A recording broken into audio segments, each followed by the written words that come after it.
So, this is something I've wanted to talk about for a while. When I saw that trailer for Bayonetta 3, it got some gears turning in my brain. It's been a while since that trailer's release, but still, I decided to scour the lore of Bayonetta as well as Devil May Cry, and I think I have found irrefutable proof that these two games must be in the same plane of existence.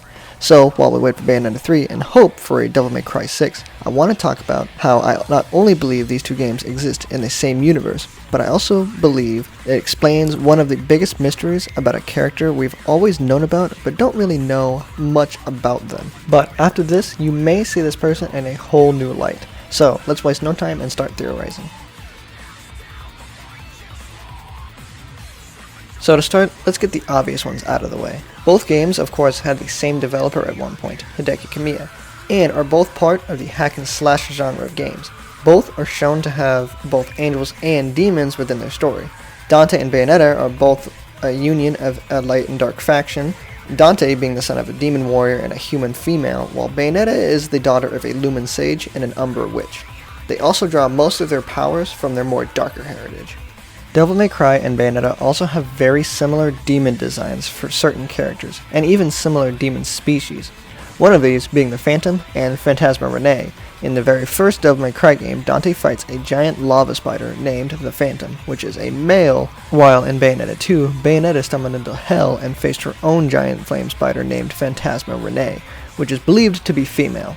They both look very similar and have very similar names and abilities, so it is likely that they are from the same species of demon. It has appeared in both Devil May Cry 1 and 2, as well as a summon in Bayonetta 2, and is shown to be a summon in Bayonetta 3 as well. However, Phantasma Renee and the Phantom aren't the only demons similar to each other. Other monsters like Scolopendra and Gigapede, as well as Malphus and Griffin, seem to be part of the same demon family. Now, we could chalk this up to the games having the same developer, but he has said in interviews that he actually wants to make a Devil May Cry crossover with Bayonetta, so it is likely that he puts these Easter eggs in intentionally. There's also a strong connection between Jubileus from Bayonetta and the Savior from Devil May Cry 4. Jubileus, also known as the Creator, is this giant statue-like being which shows similar characteristics and features to the Savior, who is a being created by a cult who created it in the likeness of Dante's father, Sparta. While we're on the topic of demon connections, there's one major one that I should probably point out.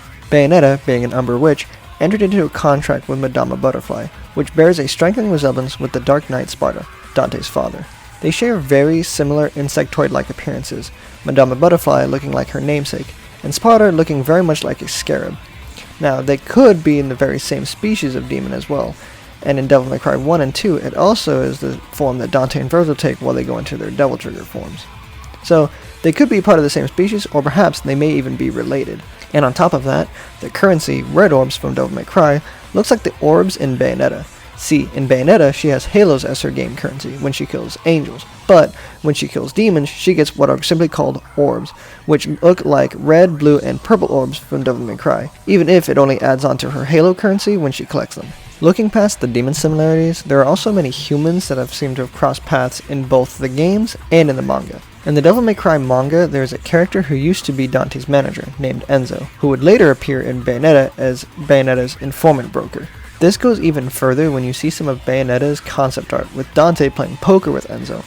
Though you can't see Dante's face, we know that at one point Enzo was Dante's manager, but he would later be replaced by Morrison in both the anime and in Devil May Cry 5. There's also the character named Tony Redgrave. Dante once used this name, Tony Redgrave, while in hiding, but the reason he used this name was because Tony Redgrave was a journalist that Dante had respected in the Devil May Cry manga and in the light novels. And when the real Tony Redgrave died, Dante would use his name, and this was further cemented if you look at Dante's pistols, Ebony and Ivory, which were inscribed for Tony Redgrave on them. This is because when Dante was in hiding, he used to work for a weapons maker and dealer, Nell Goldstein. This is also restated in the anime when Dante goes to his hometown and everyone there refers to Dante as Anthony, which is short for Tony.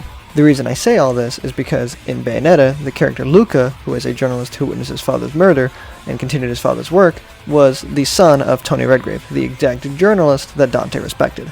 Now here's the kicker, folks. This next piece of evidence not only is the strongest piece of evidence, but it also changes how we see a specific character. I turn your attention to the Bracelet of Time. For anyone who knows Devil May Cry 1, they would see the resemblance between the Bracelet of Time and the Bangle of Time. In Bayonetta, this item grants Bayonetta with the ability called Witch Time, an ability that allows her to slow time. Now, Not only does this item look similar to the Bangle of Time from Devil May Cry, but it also has the same effect in Devil May Cry 1, which stops time using Dante's Devil Trigger gauge. But here is where things get interesting, because the Bracelet of Time was created by a witch, whose name you may recognize. The description reads, Eva, a truly extraordinary witch, entered into a contract with a legendary Dark Knight, and then faced the amassed armies of Inferno. These bracelets were made by her hand, and those wearing them are said to become true masters of witch time at their very will. I love this, because the description alone gives Devil May Cry some more lore that makes a lot more sense, because Eva is the name of Dante's mother.